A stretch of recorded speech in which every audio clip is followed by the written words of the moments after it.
बारशिवनी तालुक्यातील गहू हिवरा येथील रवींद्र राऊत यांना विजेचा तीव्र धक्का लागल्यामुळे त्यांच्या दोन्ही हातांना गंभीर इजा होऊन कोपऱ्यापासून दोन्ही हात तुटले होते। या अपघातानंतर रवींद्र राऊत यांचे संपूर्ण आयुष्य अंधारात गेले होते। मात्र राज्याचे राज्यमंत्री अॅडव्होकेट आशिष जयस्वाल यांच्या मानवी संवेदनशीलतेने त्यांना पुन्हा नवजीवनाची उमेद दिली आहे।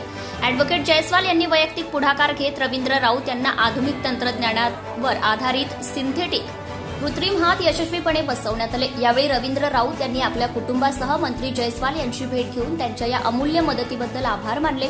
माझ्या आयुष्याला पुन्हा दिशा मिळाली आहे असे भावनिक शब्दात त्यांनी भावना व्यक्त केल्या।